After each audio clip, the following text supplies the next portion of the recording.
Si Secretary Manny Bonoan ng DPWH sa isang napaka-importanteng panayam lalo pa ho at starring din ang kanyang kagawaran nito pong nagdaang State of the Nation address. Good morning po, Secretary. Good morning po, Ted. Good morning po sa ating mga tiga-subaybay. How are you today, sir? Okay lang. Okay. Yes po. Okay naman. Sec, salamat. Ito ho muna, Sec. Yun ho bang laman ng SONA ng Presidente tungkol dito po sa mga sinasabing niyang mga umano ay mga problema sa flood control projects ay nalaman niyo ho bago niya i-deliver? Hindi po. Actually, well, this is, I think this is a welcome remark of the President following i-connect ko yung sa flood control projects and he instructed us to submit to him actually the list of flood control projects that had been completed since the start of this administration from July. And we have actually the records from July to May this year kung ano yung completed projects and actually yung ongoing projects that we are undertaking right now. Opo. So kung baga, pati ho kayo nagulat, Secretary. Opo. Sec, ganito po muna, para ho mas maintindihan ng ating tagapakinig ang issue, ang DPWH po, kasama ng ilang pang mga departamento, naghahanda kayo taon-taon ng President's Budget sa ilalim po ng National Expenditure Program. Ano po? Tama po. Tama, Ted. So yung pong inyong ini-endorso na ponduhan ng mga proyekto sa ilalim po ng NEP, yung pong mga proyektong iyon, kumbaga pinag-aralan na po ng DPWH, kasama na po dito yung pong posible na mga program of work kung meron man at yung pong kahalagahan ng bawat proyekto. Tama yun, Ted. Tama yun. These are all actually vetted and nagawa po ng preliminary engineering, initial engineering that has to be undertaken para masigurado natin na doable yung mga projects. Opo. Sige po. So para na maiklaro nga natin, ang DPWH kasi hindi lang yan lista ng anumang proyekto nang hindi pinag-aaralan. At yan din po dumadaan nga sa Budget Committee bago po mailagay doon sa proposed budget under the NEP. Ano ang nagiging problema ng kagawaran sa mga sinasabing insertion o isinisingit during the budget deliberation? Well, ito nga po yung nangyayari po that after we have presented the National Expenditure Program proposals to the House of Representatives and it will be passed by the House of Representatives. Nakita na po nila yung details, tapos pupunta rin po kami sa Senate and the same thing, we presented to the Senate and then here comes of course the Bicameral Conference Committee. So at the end of the day, nakikita na lang po namin yung General Appropriations Act bill na ipapasa na nila that there are actually new projects, new items that are going to be included into the budget of the department. Yun po yung sinasabi natin. Ito yung mga projects are new projects that were not initially vetted or na pag-aralan ng departamento bago namin isubmit yung budget namin po. Opo. Para maklaro lang po natin, bagamat hindi po natin, kumbaga, inaalis ang kapangyarihan nga ng mga congressman o senador, na magsulong ng kanilang mga gustong proyekto o mag-insert ng mga ganito pong uri ng mga popondohan na proyekto. Pero ang problema niyo po sa ganong klase po ng insertion ay hindi kayo preparado, wala kayong kaalam-alam at hindi ho napag-aralan yung proposed project. Ganun ho ba yun, Secretary, to be straightforward about this? Well, yes, to be straightforward about it, these are new projects that for the first time that we would have known it na kasama pala sa budget namin. Okay. Kasi po yung proposed budget po ninyo nito pong 2025, sa original po na version, 825 billion lang ang halaga. Sa kabuuan po, Opo, naging 1.113 trillion kasi nadagdagan ng 288.6 billion pesos. Do you confirm that? Well, I think there's a little adjustment that I would like to make. Actually, the national expenditure program level that was given to us actually for 2025 was actually at 900 billion. No? Okay. But nung pumunta po sa HGAB, yung House Appropriations Bill, nabawasan na po ito. I think it went down to 875 or 800 something. Hindi na po yung level namin ng 900 billion. So that is that was the one that was forwarded to the Senate. And then after the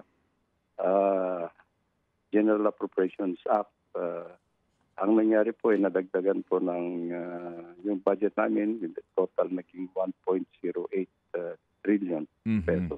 Okay. 1.08 trillion ang kabuuan. Yes, opo. So, yes, so lumalabas po, mawalang galang lang sec, I mean, just to be, sabi nga po ninyo, maging makatotohanan lang tayo sa usapan na ito. Magkano ang naging insertion? Well, ang new items, for the record po, yung new items na nakita namin dito is more than, I think it's about 430 plus billion. 400? New items. 430 billion pesos ang new items. Yes.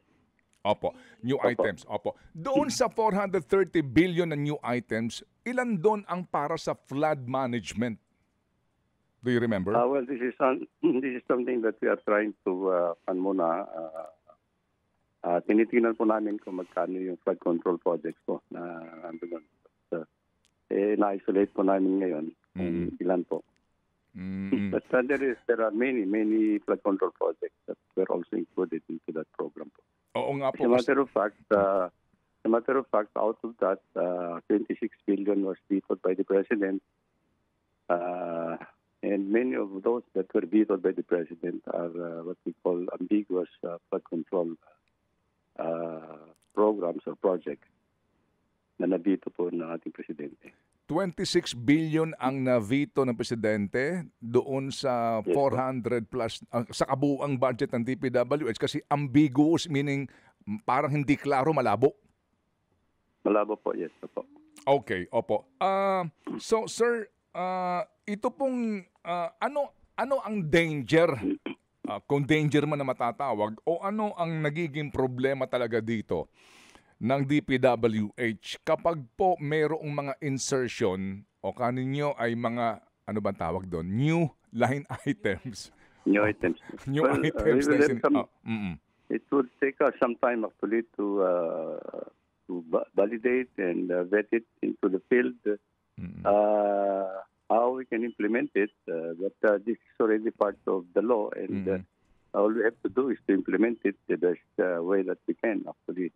Because at that point in time, pag nandoon na po sa General Appropriations Act, it's a line item budget, hindi na po namin mapapalitan yan. It's actually just the implementation that we have to undertake po.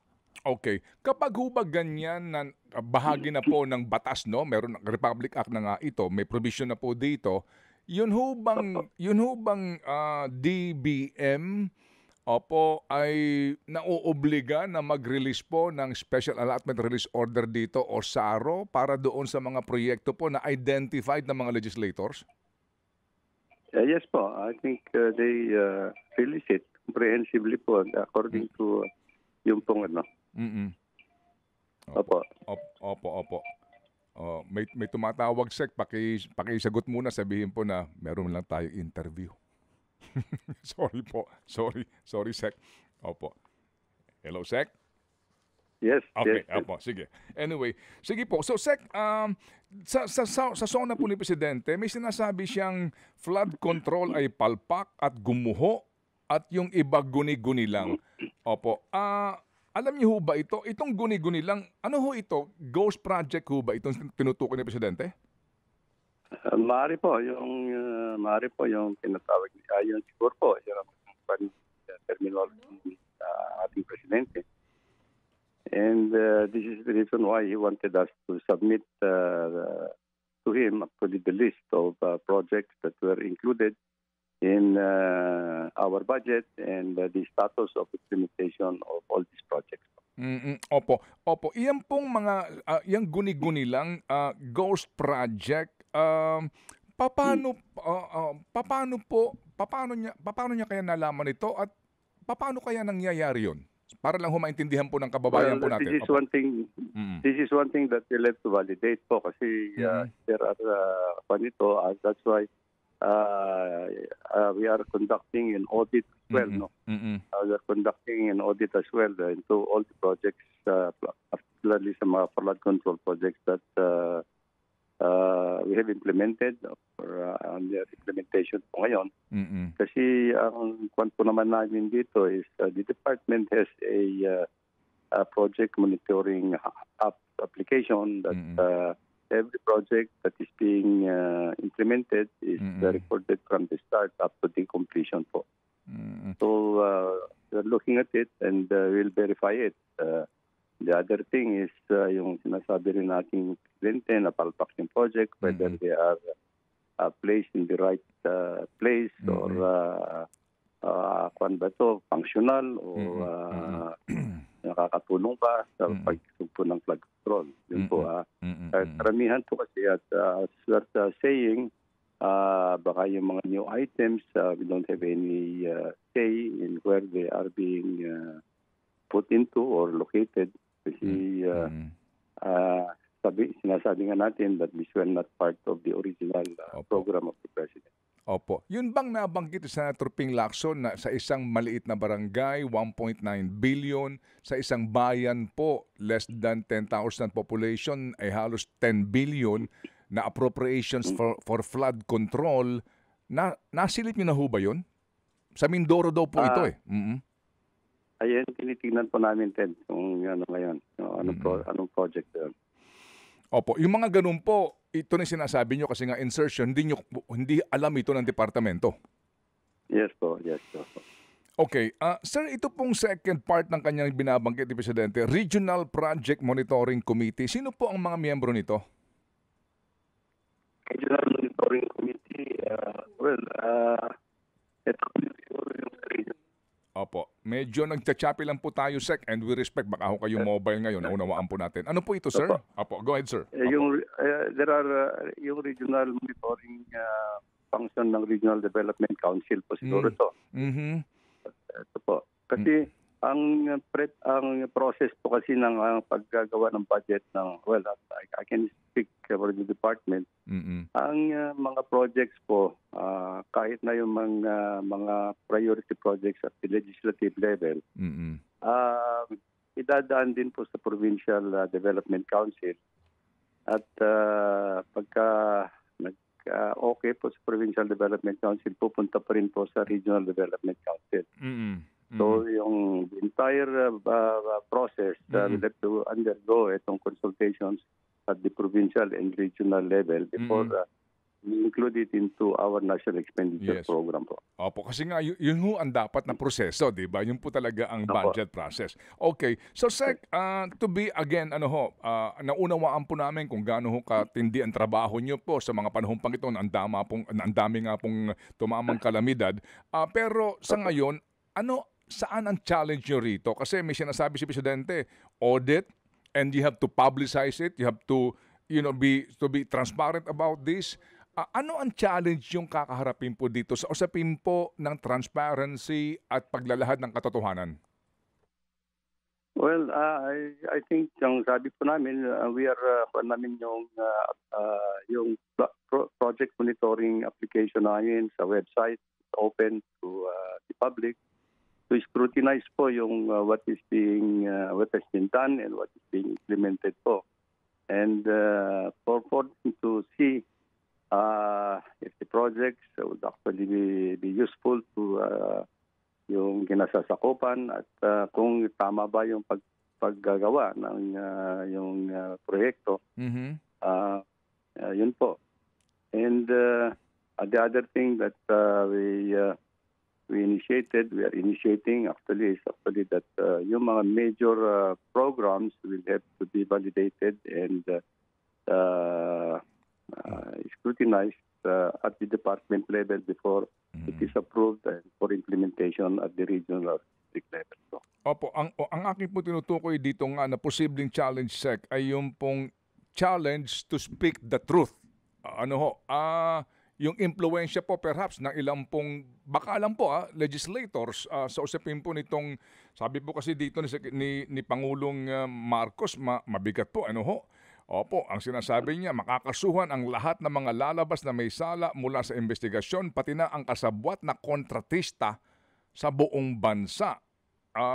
Yun ho, sa ganun pong usapin po. Kasi ang pinanghugutan po dito ni Presidente, di ho pa sabi niya rito, wag na ho tayong magkunwari. Alam naman ng buong madla na nagkakaraket sa mga proyekto.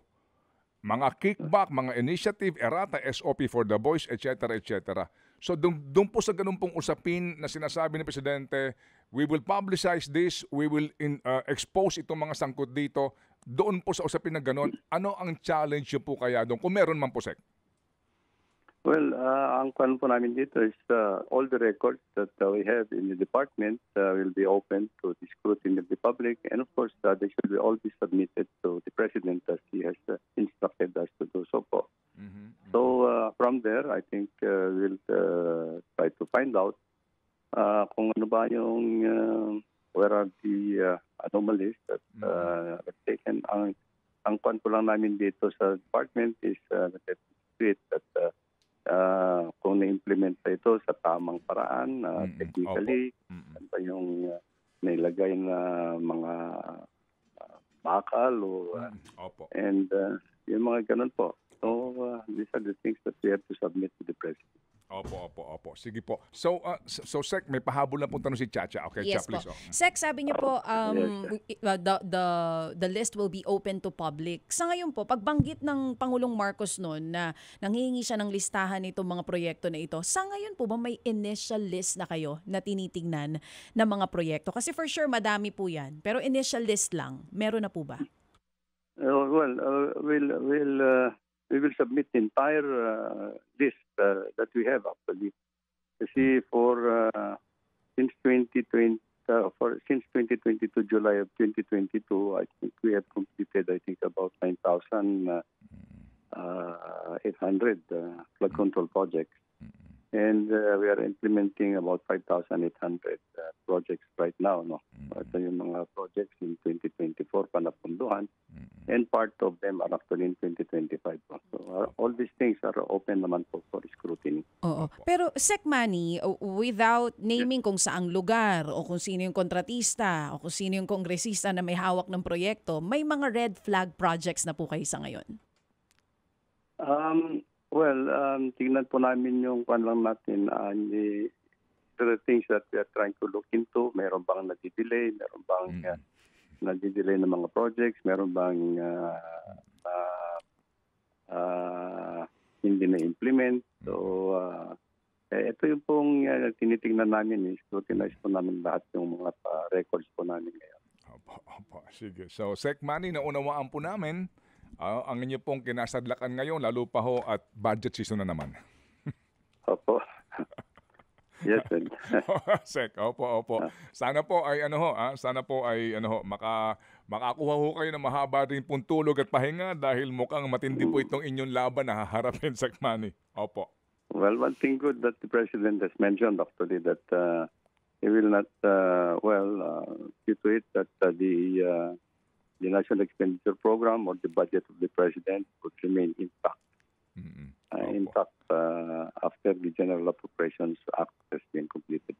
Opo. Nakahinga ho kayo ng maluwag na kumbaga hindi napapayag dito ho sa mga insertions na ito. Practically, ganun pong ibig sabihin. Opo. Ibig sabihin po. Yes, thank you. Opo. Yes po. Opo. Salamat, Sec, ha? Opo, ingat po kayo. Salamat sa panahon. Salamat din po. Opo. Thank you, Ted. Good morning po sa ating lahat. Opo, thank you.